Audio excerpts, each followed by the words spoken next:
Minggu lalu saya sudah jelaskan sedikit bagaimana cara membuat jurnal yang harus diingat. Yaitu yang pertama apa? Mengingat apa-apa saja saldo normal dari masing-masing kelompok akun. Ya, jadi yang perlu diingat adalah apa-apa saja yang masuk dalam kelompok akunnya. Oke, bentar.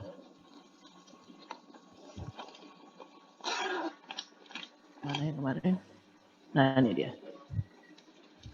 Nah, ini yang harus diingat. Jadi, saya ingatkan kembali kelompok akunnya yang masuk dalam kategori aset. Nah, dia bersaldo normal debit, ya, artinya bertambahnya aset itu ada di sisi debit, ya. Jadi kalau sisi kiri kita sebut debit, sisi kanan kita sebut kredit, ya. Jadi di sini kalau kita lihat semua yang masuk dalam kelompok aset itu akan bersaldo debit. Balikannya, kalau masuk dalam kelompok liabilitas dan ekuitas, itu bertambahnya itu ada di kredit. Jadi saldo normal untuk liabilitas dan ekuitas atau hutang dan modal itu ada di sebelah kredit. Ya. Investasi pemilik karena dia menambah modal, maka bertambahnya investasi pemilik atau setoran modal itu ada di kredit atau bersaldo normal kredit. Pendapatan bersaldo normal kredit karena dia menambah modal. Sedangkan beban dan drawing atau prevail itu kan mengurangi modal. Artinya apa? Bertambahnya beban atau prive atau drawing itu ada di sebelah debit.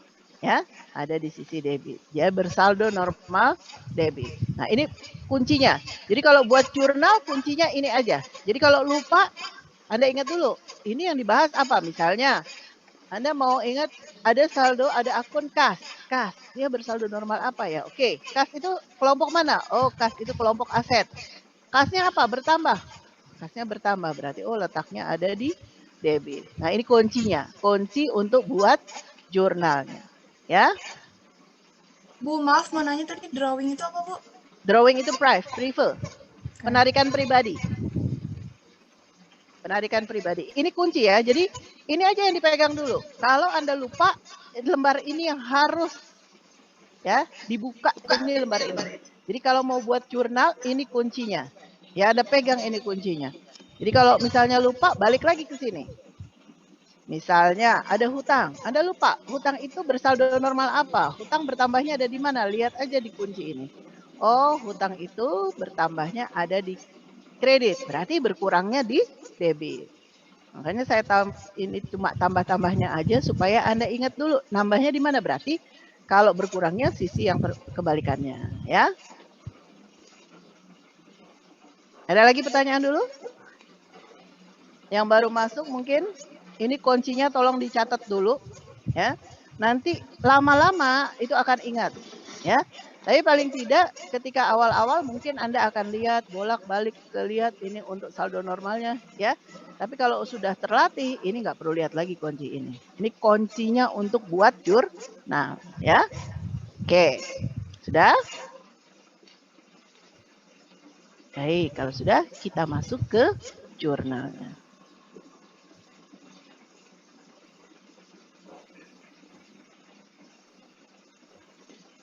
Nah, ini dicontohkan seperti ini ya.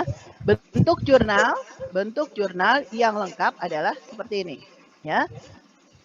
Jadi ada halaman, ini yang lengkap.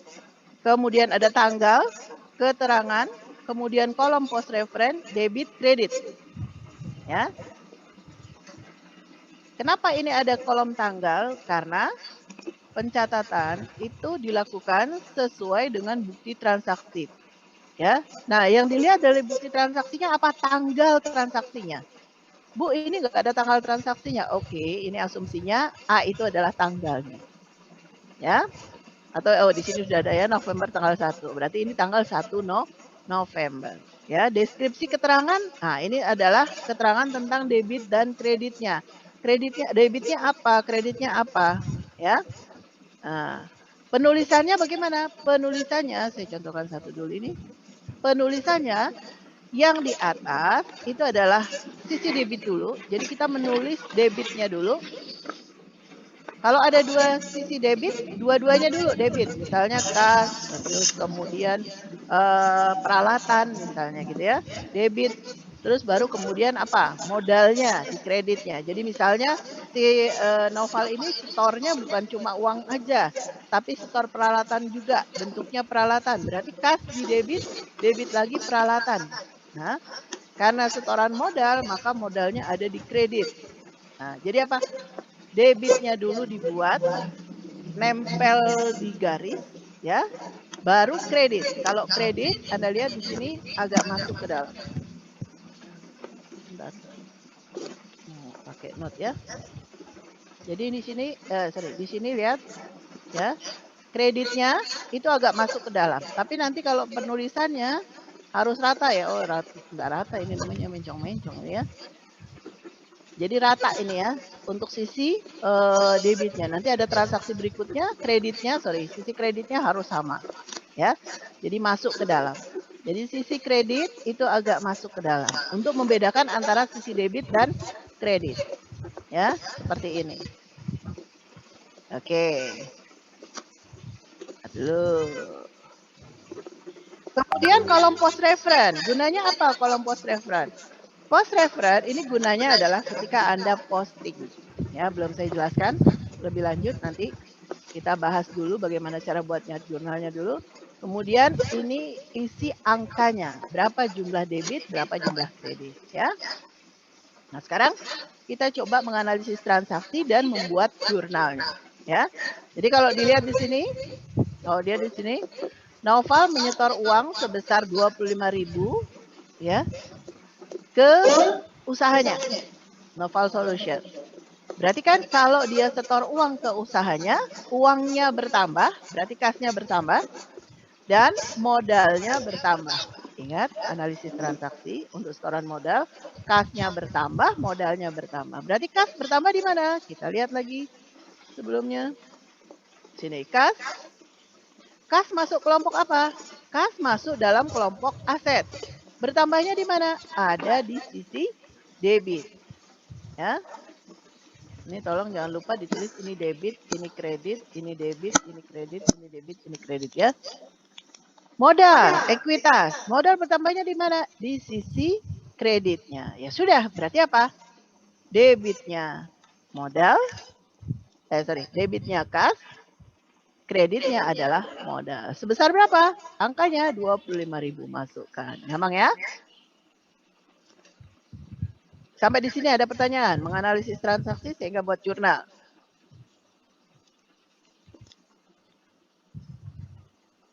Nah, pengaruhnya ke dalam buku besar apa? Ya sudah, berarti kasnya bertambah di debit sebesar 25.000. Ini dengan menggunakan T-account saja. Kemudian, jadi ledgernya atau buku besarnya dengan menggunakan T-account seperti ini. Modalnya bertambah sebesar 25.000. Ini pengaruhnya ke dalam buku besarnya. Ya. Nah, sekarang yang kedua. Coba yang kedua, saya minta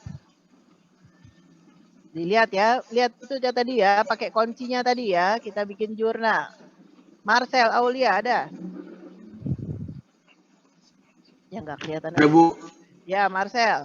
Coba, kalau transaksi ini berarti apa yang bertambah atau yang berkurang? Tanggal 5 November.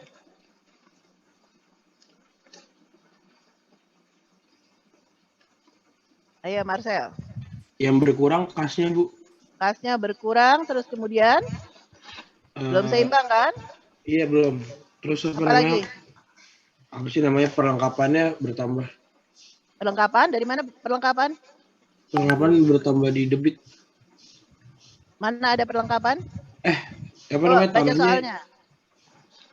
Beli tanah 20.000, berarti kalau tanah tuh investasi. Investasi? Iya. Di debit. Di debit? Iya. Gak usah mikir banyak. Anda beli apa di sini? Tanah. Oh, berarti yang bertambah apa? Tanahnya yang bertambah. Kalau beli berarti apa yang berkurang dari Anda? Kas. Kasnya berkurang. Berarti apa? Tanahnya Tanahnya bertambah, bertambah, kasnya kasnya berkurang. berkurang. Berarti debitnya apa, kreditnya apa? Kalau bikin jurnal. Debitnya tanah, kreditnya kas. Betul ya. Jadi tadi kalau kita lihat dari saldo normal, tanah dan kas itu semuanya masuk dalam kelompok aset. Ya, masuk dalam kelompok aset. Nah, tanahnya bertambah. Berarti kalau bertambahnya tanah ada di debit, kasnya berkurang. Kas berkurang ada di kredit. Tuh ya. Jadi tanah bertambah di debit, kreditnya kas. Sebesar berapa? Sebesar 20.000. Ya, udah ya. Jadi kalau kemarin sudah terlatih bikin analisis transaksi, buat jurnalnya juga mudah ya. Ada pertanyaan sampai di sini? Ibu, maaf saya mau bertanya. Silakan. Bingung sih Bu sama yang ini. Kenapa kasnya itu di kredit ya Bu? Emang Kenapa? nggak Kenapa? selalu di debit Bu? Betul ya. Kas untuk jurnal ya. Untuk jurnal tidak selalu ada di debit. Kenapa? Karena di sini debit dan kredit ini ya. Kas ini masuk kelompok apa sih? Tadi siapa yang nanya ya? Nggak kelihatan sama saya. Siapa yang bertanya? Feisha. Oke, Feisha. Kalau Anda lihat kas itu masuk dalam kelompok apa? Debit Bu. Masuk dalam kelompok apa dulu? Kelompoknya, kelompok besarnya. Harta, nah, aset, ya kan? Masuk dalam kelompok aset. Nah, dia masuk dalam kelompok aset. Nah, aset itu sendiri bisa bertambah. Di mana bertambahnya? Di debit, bisa berkurang. Saya nggak taruh di sini kurangnya supaya Anda untuk menghafalnya, untuk mengingatnya itu lebih mudah. Kalau saya taruh ini tanda kurangnya di sini, hafalan Anda akan banyak, biasanya bingung. Makanya saya taruh tambahnya. Artinya sebaliknya kredit ya, itu adalah untuk menunjukkan kalau asetnya berkurang ya. Jadi kalau berkurangnya di kredit. Jadi kas bisa bisa ada di debit, bisa ada ya, bukan bersaldo debit, bisa bersaldo kredit ya. Jadi kas bisa ada di tempat di debit, bisa di kredit. Tapi dia bersaldo normal debit. Saldo normalnya ya. Jadi letaknya karena dia bertambahnya ada di debit ya. Jelas Fesa? Jadi dia bisa debit, bisa kredit, tergantung aset tadi bertambah atau berkurang. Hanya yang perlu dilihat utamanya ya, saldo normalnya itu ada di debit gitu ya. Letak utamanya ada di debit. Jelas Fesa? Jelas Bu, terima kasih Bu. Oke, ini pokoknya nih kunci yang benar-benar harus lotok ya. Nah, kalau sudah seperti ini ya, biasanya proses berikutnya setelah buat jurnal adanya posting ke dalam buku besar. Buku besar itu apa? Buku besar itu adalah itu ya, catatan untuk masing-masing akun. Ini catatan untuk masing-masing akun. Yang paling sederhana, buku besar bentuknya seperti huruf T ini. Ya, seperti huruf T.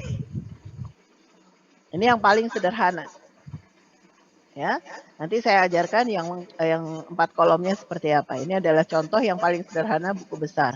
Nah, kalau kita sudah posting ke dalam, jadi memindahkan dari jurnal, jadi kegiatan memindahkan dari jurnal ke buku besar, ini jurnal, kita pindahkan ke T-account-nya, ya, T-account itu adalah buku besarnya. Kita kumpulkan kas apa saja yang kas, modal apa saja yang modal dari sekian banyak jurnalnya. Nah, ketika kita sudah memindahkan ke buku besar, ini kan tadinya kosong, dipindahin. Nah, ketika sudah memindahkan ke dalam buku besar, maka kita kasih tanda di kolom post reference. Jadi post reference tujuannya apa? Namanya reference ya, menunjuk kemana? ya, bahwa kita sudah selesai posting. Jadi post reference ini fungsinya untuk memberi tanda bahwa kita sudah selesai posting. Posting kemana? Ke dalam buku besar. Jadi misalnya kalau sudah minimal itu dikasih tanda checklist.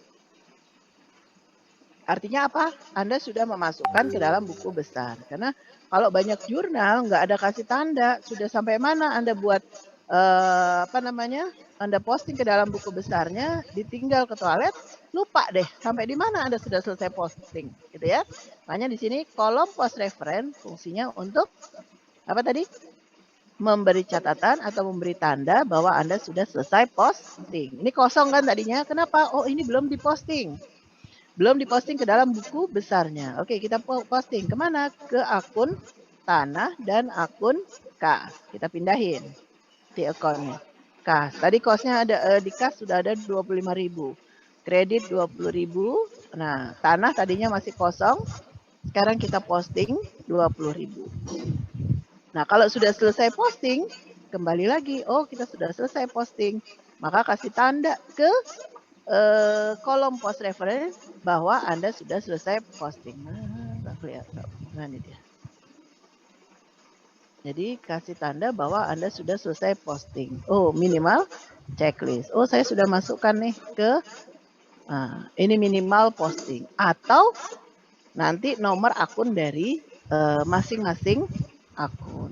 Ya, minimal tanda checklist. Jadi apa tadi?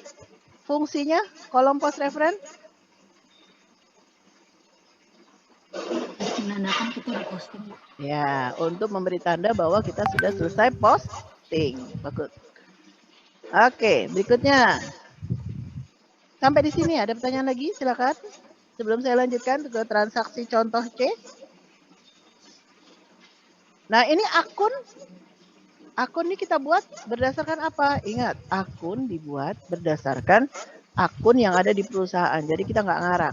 Ya, kalau di soal ini belum ada akun yang ditetapkan, ya Anda bisa menetapkan akun sendiri. Tapi kalau di dalam soal atau di perusahaan sudah ada akun yang dipergunakan, sudah ada daftar akunnya, kita harus pakai daftar akun yang ada. Jadi nggak boleh buat sendiri.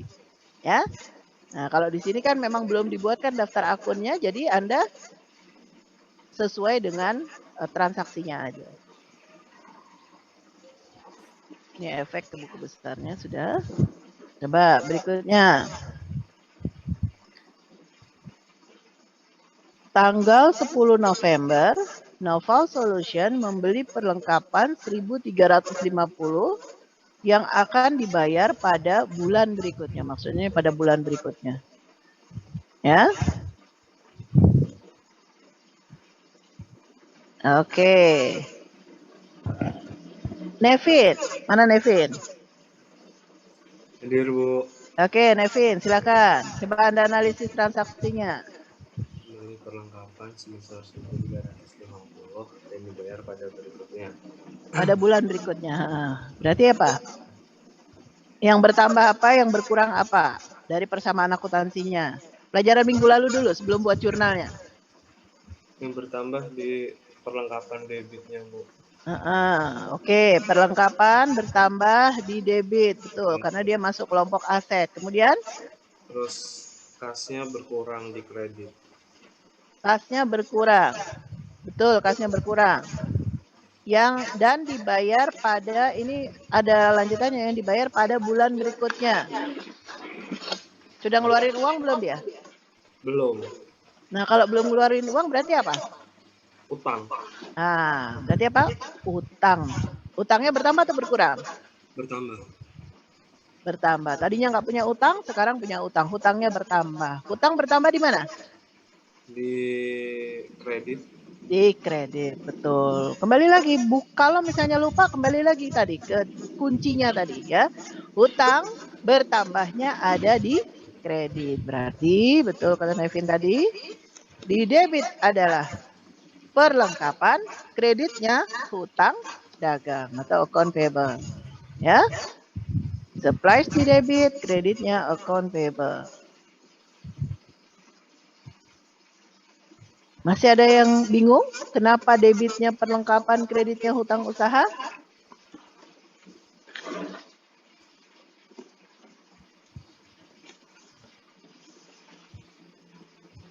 Ada pertanyaan? Bisa semuanya sampai di sini? Oke, karena nggak ada yang jawab, asumsi saya bisa ya. Pokoknya kalau nggak bisa tanya ya. Jadi biar bisa diulangin. Nah, setelah buat jurnal, apa berikutnya? Posting ke dalam buku besar. Buku besar di sini bentuknya yang T-account saja. Ya, oke. Karena tadi supply-nya masih kosong, ternyata ada transaksi tanggal 10 November bertambah di debit sebesar 1.350. Account payable juga begitu. Tadinya kosong, sekarang bertambah sebesar 1.350. Ya.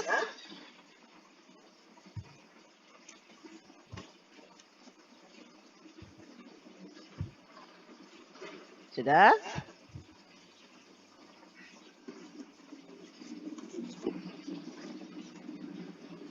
Oh, sudah berikutnya. Tanggal 30 November, Noval Solution membayar kewajiban sebesar $950. Bayar kewajiban. Oke. Syifa Alisa. Ada Syifa? Ada, Bu. Oke, Syifa, gimana kira-kira apa yang bertambah, apa yang berkurang dulu? Analisis transaksinya dulu. Bentar, Bu, bentar. Ya. Pokoknya setiap membaca soal, ya, analisis dulu transaksinya, baru lihat tuh kuncinya. Ya. Baru bikin jurnal. Kasnya berkurang, Bu. Kasnya berkurang, Berkurang ke kredit. terus kemudian apa lagi? Terus beban bertambah debit. Bebannya bertambah di debit. Kewajiban, kewajiban itu sama nggak dengan beban? Kewajiban itu Sama, Bu. maksudnya apa sih? Kewajiban itu maksudnya apa? Kewajiban itu maksudnya adalah hutang, membayar hutang. Berarti sama nggak utang dengan beban?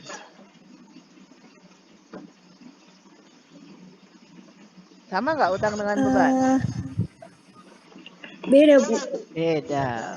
Ya, jadi kalau ada kewajiban, kewajiban di sini maksudnya adalah beban. Malah ngikut lagi saya. Kewajiban itu adalah hutang. Ya, berarti di sini apa? Kalau membayar hutang, apa yang bertambah, apa yang berkurang? Coba diulangi transaksinya. Syifa? Jadi tadi yang bertambah tuh ini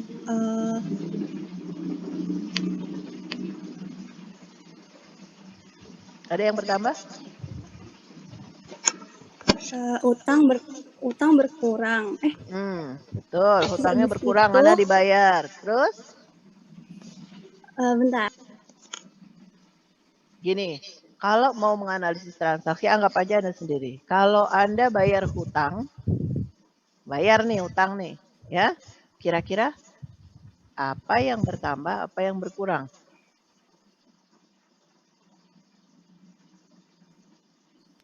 Yang berkurang tuh utang berkurang di debit. Terus kasnya tuh berkurang di kredit. Betul ya. Jadi kalau bayar hutang, kalau kita membayar berarti kas kita berkurang, ya. Bayar utang berarti utangnya berkurang. Tadinya punya utang, sekarang utangnya nggak ada, ya. Jadi bayar hutang, hutangnya berkurang dan kasnya berkurang. Hutang, lihat di kuncinya tadi. Hutang berkurang ada di mana? Ada di debit. Maka debitnya hutang, kreditnya karena kas tadi berkurang, berkurangnya kas ada di kredit, ya. Maka debitnya dulu yang ditulis. Utang usaha di debit, kreditnya kas sebesar 950.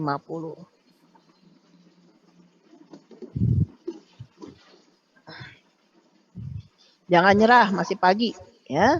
Yang baru belajar udah nggak mudeng, jangan nyerah. Karena ini harus biasa, ya. Jadi baca soalnya pelan-pelan dulu.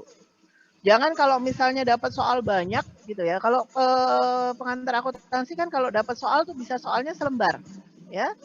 Padahal isinya itu-itu aja. Kalau misalnya Anda mengikuti satu tahap, oke, sekarang saya masih bingung, tapi ikutin aja terus pelan-pelan, ya. Nanti masa iya udah bolak-balik seperti ini Anda nggak nyantol, pasti nyantol, ya. Jadi jangan ditinggal tidur. Siapa tuh yang tidur di situ? Ayo bangun, ya. Nah, jangan ditinggal tidur, liatin aja.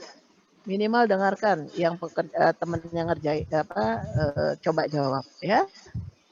Dicatat sambil mengingat, ya. Oke, sampai di sini ada pertanyaan yang masih bingung.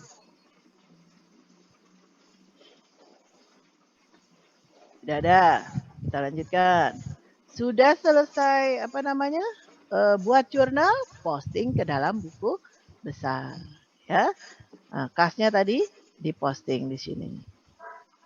Kemudian hutangnya diposting, ya, dimasukkan angkanya. Kredit kan sebesar 950. Ya. Oke, ini tadi hanya contoh.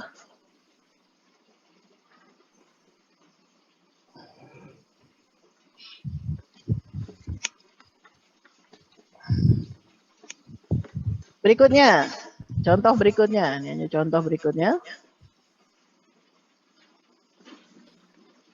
Novel solution.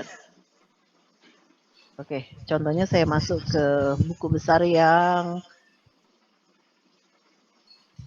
ini ya, saya masuk ke slide yang berikutnya. Jadi ya, apa yang sudah barusan kita pelajari, kita baru mempelajari jurnal dan buku besar.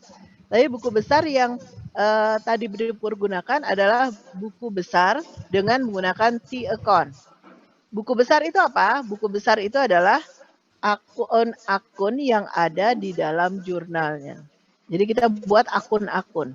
Ya, kumpulan dari akun-akun itu disebut dengan buku besar.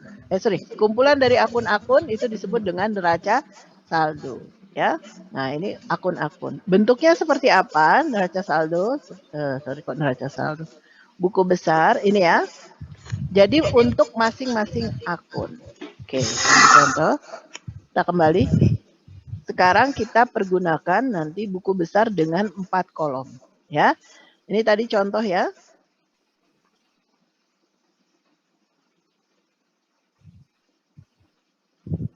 Contoh berikutnya.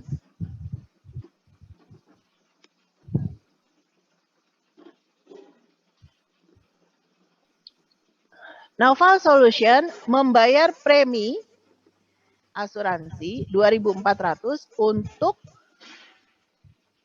2 tahun asuransinya. Ya, jadi bayar premi untuk 2 tahun. Jadi belum menjadi beban, ya. Karena belum menjadi beban, maka apa di sini? Premi asuransi. Jadi ada asuransi dibayar di muka. Jadi kita tambahkan nih satu akun ya. Ada satu akun di dalam aset ya, di dalam aset. Satu akun di dalam aset yang namanya prepaid account ya. Contohnya adalah asuransi dibayar di muka. Apa cuman asuransi aja Bu dibayar di muka? Bisa juga sewa dibayar di muka. Misalnya apa? Misalnya Anda sewa ruangan untuk 1 tahun. Ya, padahal bikin laporannya bulanan. Nah, berarti ada apa? Sewa dibayar di muka. Nah, sewa dibayar di muka, kalau Anda ingat gini. Kenapa dia masuk kategori aset? Saya mau coret, bentar. Jadi kalau yang ini, jurnalnya seperti ini. Bentar ya. Jadi ini tolong diingat. Ada yang di muka. Ada yang... Bentar.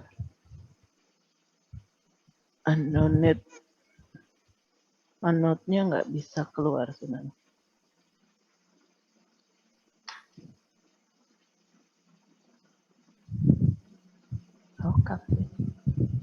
Bentar. Saya mau ngeluarin note-nya, mau biar saya catat. Tapi tidak, nah ini dia. Oke. Ya.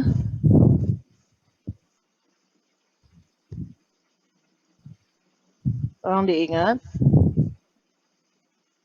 Jadi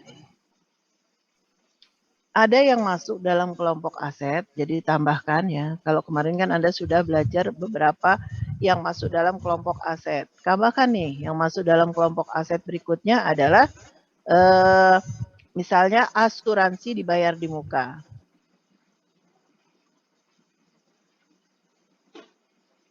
Ya, atau biasa dikenal dengan prepaid insurance. Ya. Pakai kata-kata prepaid, dibayar di muka. Itu masuk dalam kelompok aset, ya. Kemudian bisa juga apa? Sewa dibayar di muka. Jadi Anda mau nyewa ruangan untuk usaha Anda selama 5 tahun atau setahun atau 2 tahun. Ya, berarti itu adalah sewa dibayar di muka. Atau biasa dikenal dengan prepaid rent. Ini dicatat aja dulu, dipahami dulu. Ini masuk dalam kelompok aset. Kenapa masuk dalam kelompok aset? Kenapa bukan utang, Bu? Kenapa bukan modal? Sewa dibayar di muka. Maksudnya apa nih sewa dibayar di muka? Kita bayar sewa, ya. Kita bayar sewa, tapi belum kita pakai. Ya. Kenapa kan baru bayar dulu, belum terjadi, ya. Karena belum terjadi artinya apa? Kalau misalnya kita sudah bayar sesuatu tapi kita belum terima hasilnya, itu kan sama dengan piutang. Ya, makanya masuk dalam kelompok aset. Kita sudah membayar sesuatu tapi kita belum terima jasanya. Belum kita rasakan jasanya, baru bayar dulu. Makanya apa? Masuk dalam kategori piutang. Makanya masuk dalam kelompok aset. Jadi kalau kenal kata-kata prepaid atau dibayar di muka itu masuk kelompok aset. Ini tambahin ya catatan yang di awal perkuliahan ya tentang kelompok aset, tambahkan ini. Nanti ada lagi yang kata-kata yang masuk dalam kategori liabilitas. Kewajiban. Liabilitas. Yang masuk dalam kelompok liabilitas. Contohnya apa? Sama nih asuransi. Ya, asuransi juga.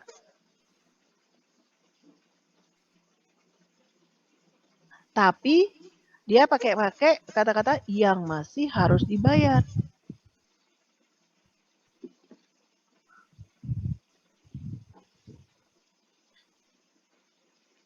Kalau masih harus dibayar artinya apa? Ngutang. Ya, ini kan berarti sama dengan hutang asuransi. Ya, maka di sini disebut dengan misalnya apa? Insurance payable. Kalau masukkan insurance-nya, ya. Atau sewa yang masih harus dibayar.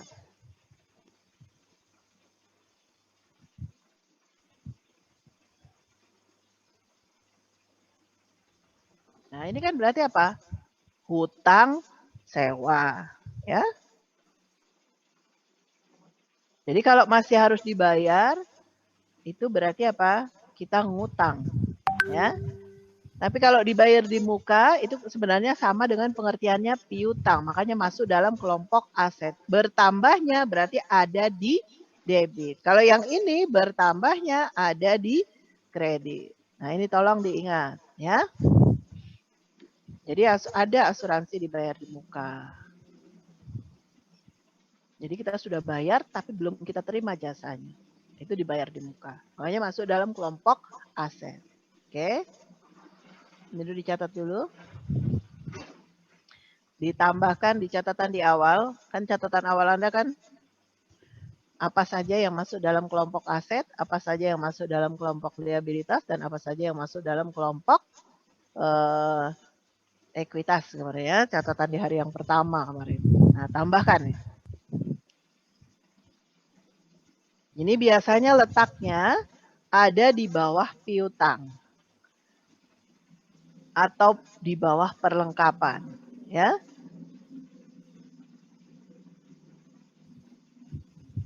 Sudah?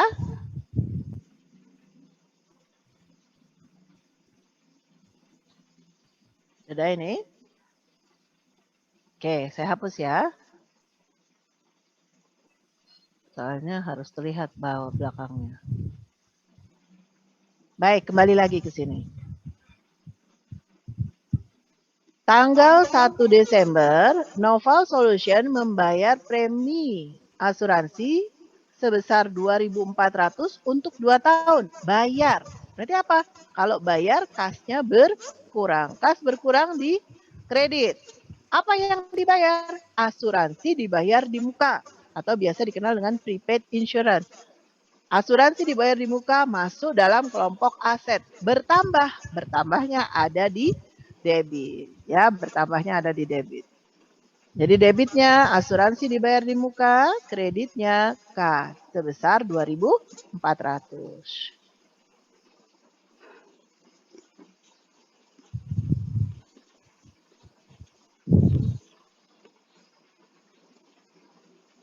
Sudah?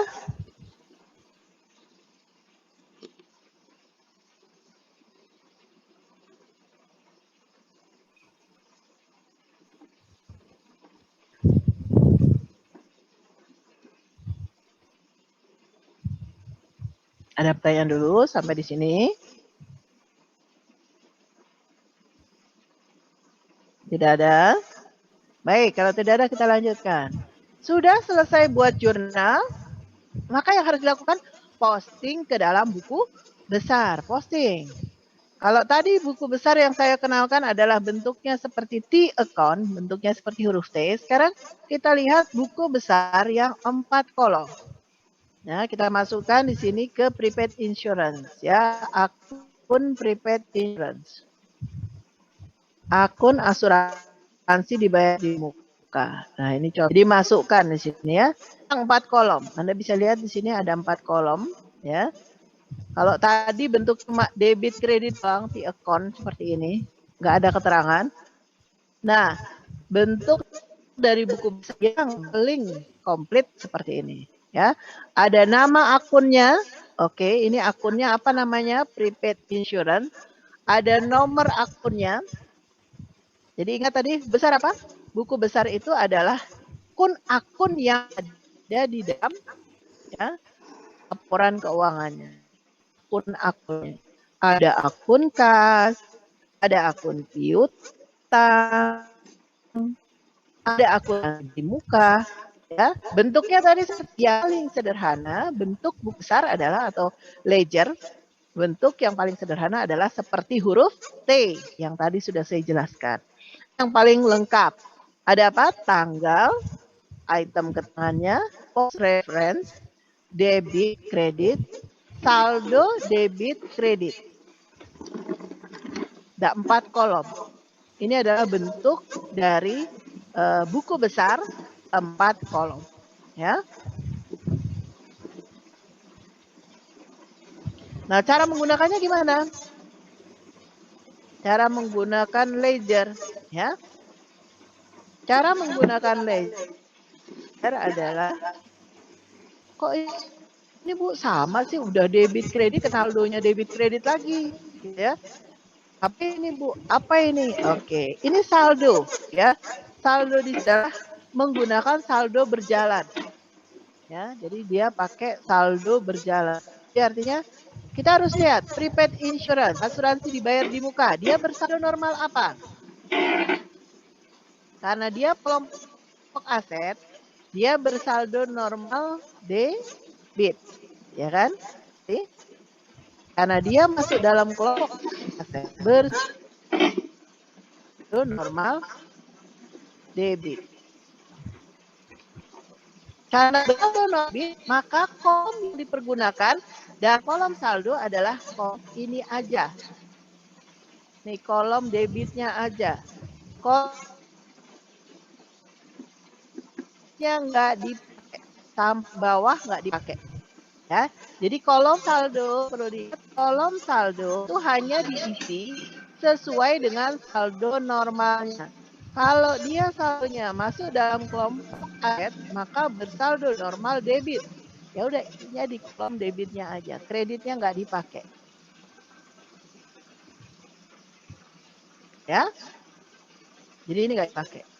Sudah, kita masukkan sekarang. Prepaid insurance apa? Debitnya sebesar 2.400. Oke, debit sebesar 2.400. Masukkan di sini, ya. Nah, berarti apa? Debit juga 2.400. Nah, kalau nanti berkurang prepaid insurance-nya, misalnya ada transaksi tanggal 3 berkurang. Berkurang berapa? Misalnya berkurang 1.000. Berkurang 1.000. Berarti apa? Debit ketemu kredit jadi berkurang.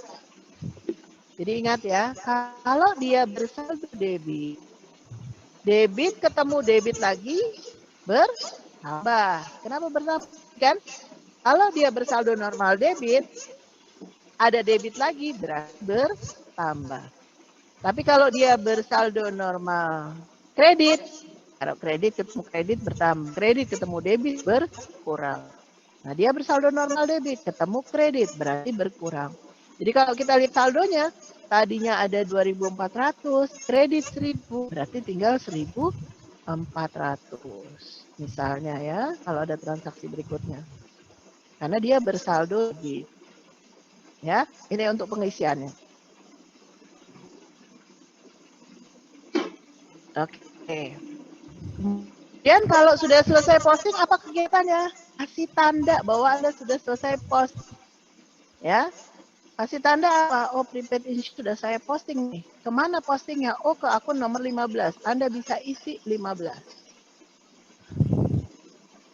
Post reference. Post reference bisa diisi dari mana? Oh, ini ambil dari jurnal halaman 2. Tulis di sini misalnya jurnal umum halaman 2. Ya, yang paling sederhana adalah dengan menggunakan checklist. Kalau mau lengkap, pakai nomor akun atau halaman jurnalnya. Lebih gampang nyarinya. Misalnya, ini transaksi 2.400 ini dari mana ya? Lihat di sini. Oh, jurnal umum halaman 2. Tinggal cari jurnal umum halaman 2, bisa ketemu langsung. Oh, ini transaksi tanggal ini 2.400 dari mana ya? Oh, ini ada di akun nomor 15. Tinggal cari akun nomor 15, ketemu. Tapi kalau Anda buat checklist aja, enggak ketemunya. Ketemu sih ketemu, cuma susah. Makanya bisa diisi lebih lengkap dengan menggunakan halaman kalau yang ini atau ini dengan menggunakan nomor akun. Ya, jadi itu post reference untuk mempermudah Anda untuk mencari di mana transaksi itu berada atau memberi tanda bahwa kita sudah selesai posting. Itu post reference. Ya. Ada pertanyaan dulu sampai di sini, silakan.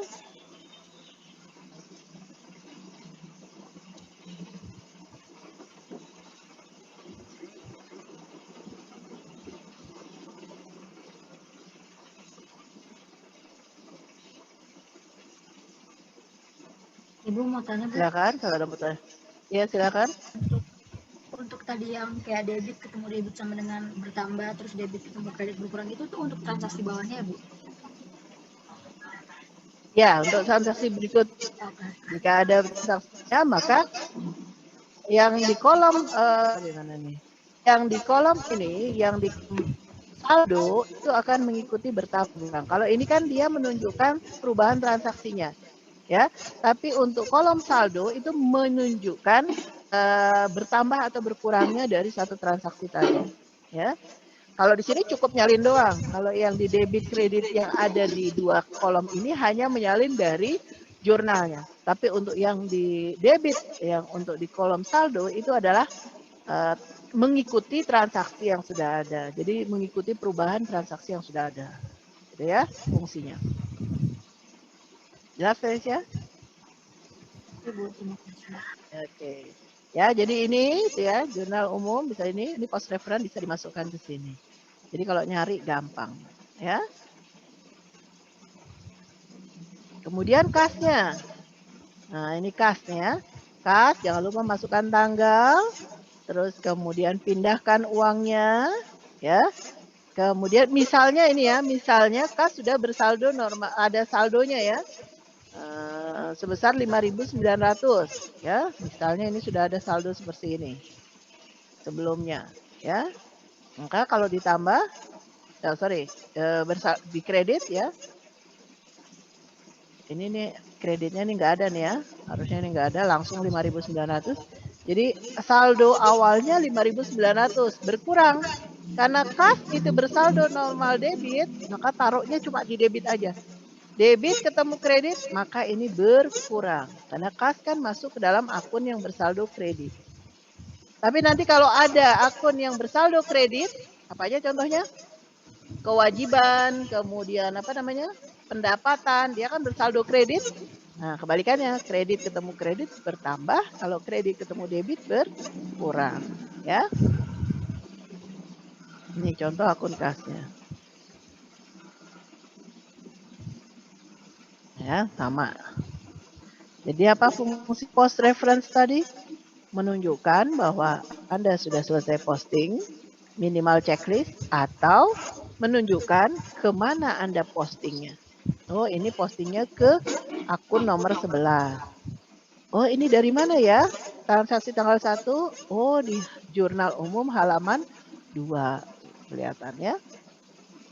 Ini yang mempermudah Anda untuk mencari, menelusuri transaksi. Ya. Itu fungsinya.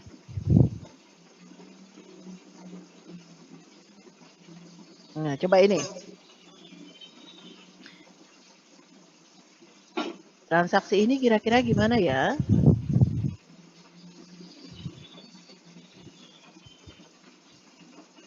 Faren, ada Faren? Farane, Angelin. Iya, Bu. Oke, kalau ini transaksinya gimana? Coba analisis dulu transaksinya baru buat jurnalnya. Tanggal 1 Desember, Noval Solution membayar sewa di muka ya, Bu, pada bulan. Sewa aja. Sewa aja untuk bulan Desember. Jadi bedakan untuk setahun atau untuk bulan tersebut. Kalau untuk setahun berarti dia sewanya dibayar di muka. Tapi kalau untuk sebulan, ya untuk bulan tersebut, berarti dia pengeluaran yang sudah terjadi itu jadi beban, ya. Oh iya, Bu. Ya, berarti apa? Berarti kasnya berkurang di kredit, ya, Bu. Iya, betul. Terus bebannya juga berkurang nggak, Bu? Kalau Anda bayar beban, tadinya ada beban, sekarang tadinya tidak ada beban, sekarang ada beban. Berarti bertambah atau berkurang? Bertambah. Bertambah, ya. Beban apa yang bertambah di sini? Beban sewa. Ya, beban sewanya yang bertambah. Beban masuk saldo normalnya di mana? Di debit, Bu. Di debit. Berarti beban bertambah ada di debit. Ya. Jadi debitnya beban sewa atau rent expense, kreditnya kas. Ya. Posting ke dalam buku besar, jangan lupa.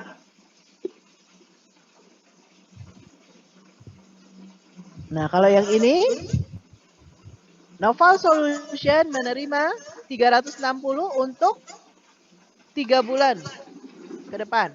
Ya, dimulai dari 1 Desember. Berarti ini apa? Coba tadi. Syifa? Ada Syifa?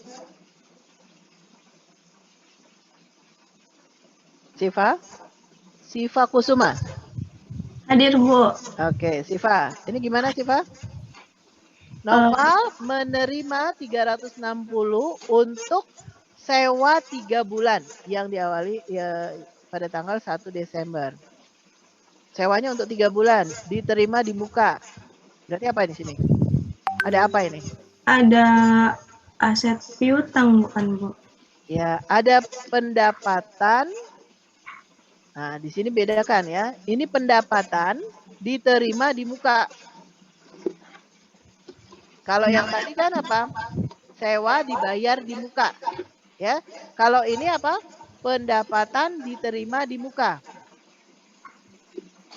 Nah, pendapatan diterima di muka ini juga baru ya. Pendapatan diterima di muka itu masuk dalam kelompok apa di sini? Coba ya. Saya tambahkan di sini. Ini ada akun pendapatan diterima di muka. Pendapatan apa? Bentuknya sewa ya. Pendapatan sewa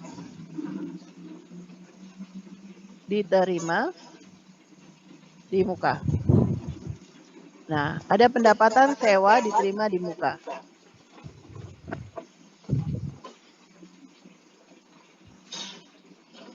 Ya, apa maksudnya kalau ada pendapatan sewa diterima di muka? Masih utang atau utang? Jadi di sini kita sudah menerima pendapatan, tapi kita belum memberikan jasanya. Berarti utang, Bu. Utang, ya. Jadi ini ada pendapatan sewa diterima di muka, itu masuk dalam kelompok hutang, ya. Ini bahasa Inggrisnya adalah unearned rent. Unearned rent. Jadi dia tidak dimasukkan dalam kelompok modal, melainkan masuk dalam kelompok hutang, ya. Masuk dalam kelompok hutang. Pemahamannya tadi. Karena kita sudah menerima uang tapi kita belum memberikan jasanya. Makanya utang. Ya, masuk dalam kelompok hutang. Tapi namanya bukan hutang sewa, melainkan unearned rent atau pendapatan sewa diterima di muka. Jadi walaupun namanya pendapatan, tapi kalau ada kata-kata lanjutannya diterima di muka atau dibayar di muka, itu berarti bukan pendapatan atau beban yang sesungguhnya. Mungkin itu apa namanya aset atau hutang, ya. Tolong itu dimasukkan ya di kelompok apa ini pendapatan sewa diterima di muka masuk dalam kelompok hutang. Tambahkan di akunnya kemarin. Udah bertambah tuh ya akun-akun yang baru. Ada akun baru. Berarti apa di sini? Kalau begitu, kalau dia menerima sewa berarti bertambah atau berkurang pendapatan sewa diterima di mukanya? Bertambah, Bu. Bertambah. Terus kemudian apa lagi yang bertambah? Atau berkurang? Cashnya bertambah. Kasnya bertambah. Karena dia menerima uang untuk 3 bulan, berarti menerima uang kasnya bertambah. Pendapatan sewa diterima di mukanya bertambah. Berarti jurnalnya gimana? Lihat lagi kuncinya. Kas bertambah di debit. Kas bertambah di debit. Pendapatan sewa diterima di muka bertambah di kredit. Kredit karena dia masuk dalam kelompok hutang. Ya. Oke, gampang kan? Jadi kembalikan lagi ke transaksinya tadi. Ke analisis transaksinya.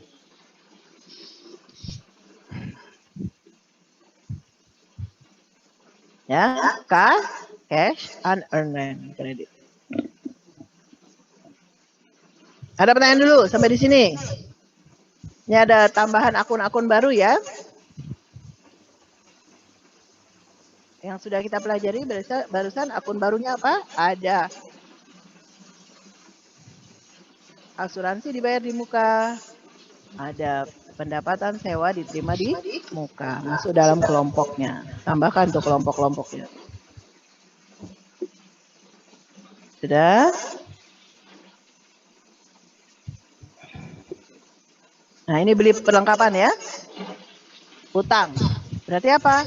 Pembelian perlengkapan dengan cara berhutang sebesar 1.800. Ya sudah, kalau beli perlengkapan, perlengkapannya bertambah dengan cara berhutang, berarti hutangnya bertambah. Perlengkapan di debit, kreditnya hutang usaha. Ya.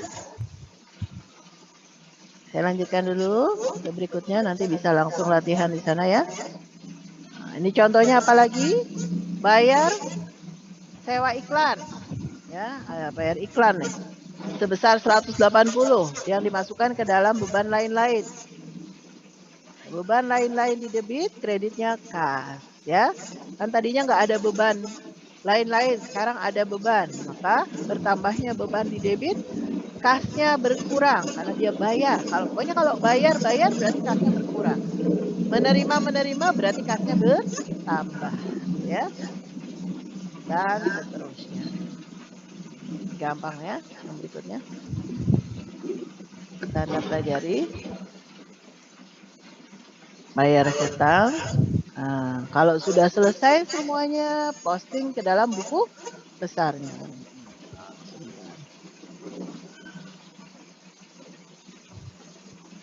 Nah, kalau Priva gimana, Priv? Prive 2000. Kalau Prive 2000 berarti apa? Prive-nya bertambah, uang kasnya berkurang. Prive bertambah di debit. Ya, kas berkurang di kredit, ya. Seperti itu. Nah, itu nanti di latihannya di workshop ya. Anda lanjutkan di workshopnya. Nah, kalau sudah selesai apa? Kalau sudah selesai kita buat neraca saldo ya. Neraca saldo bentuknya seperti ini ya.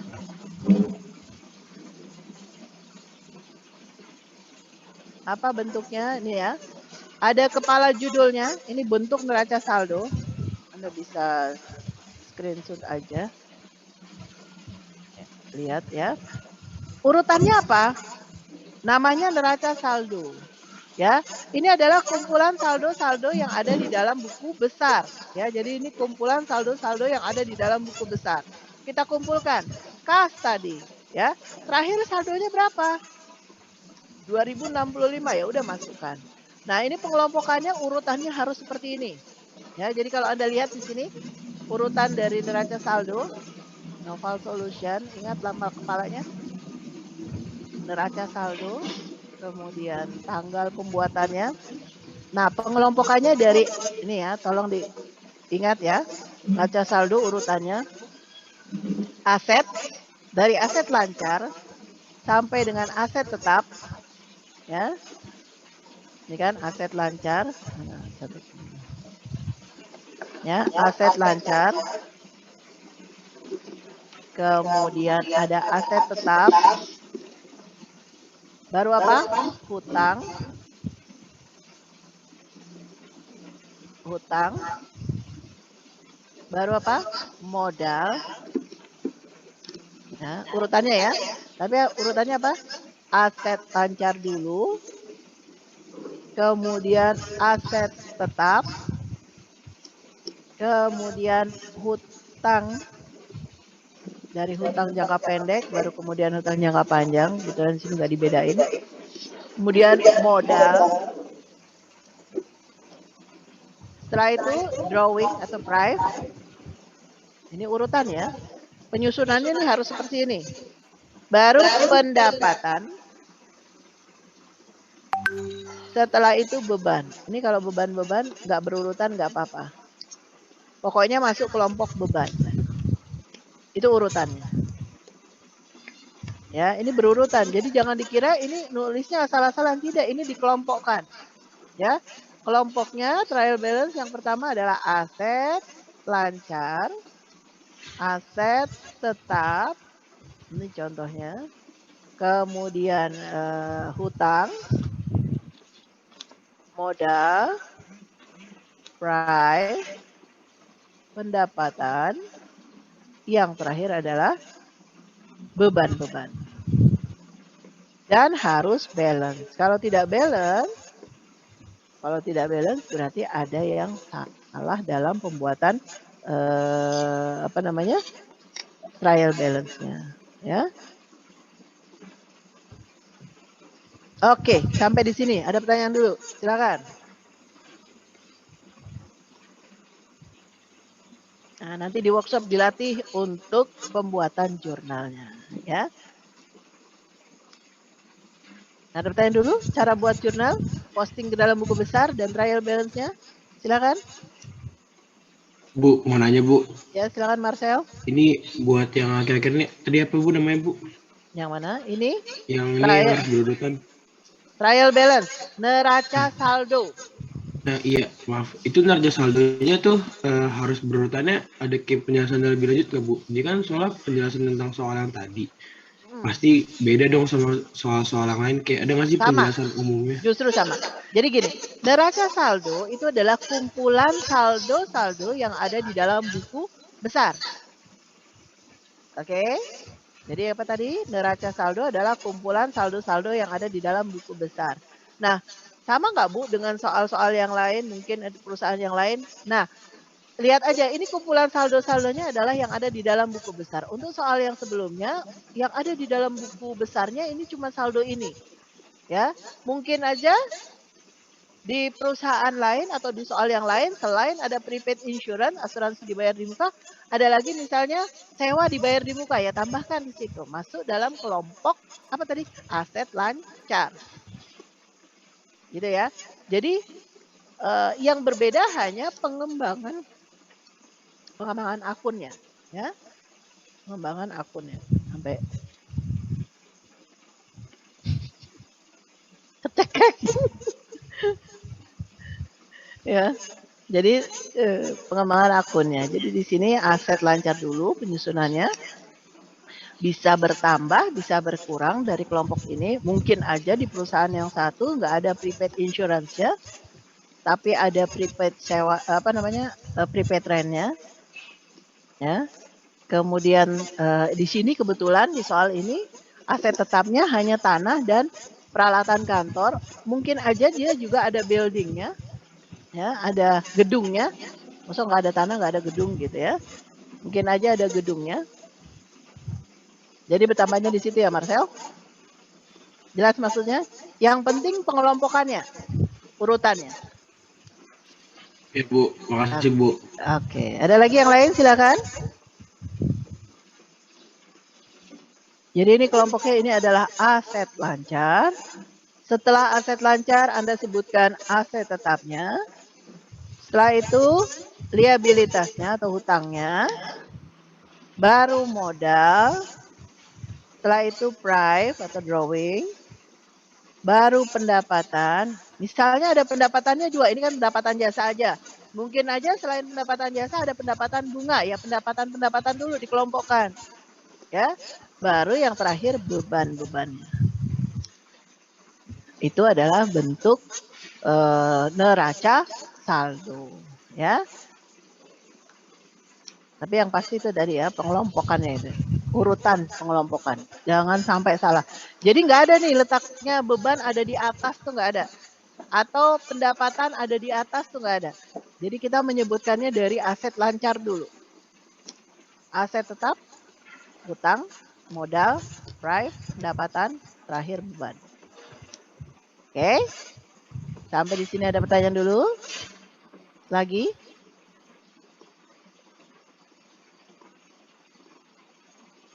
Tidak ada? Oke, baik. Kalau tidak ada,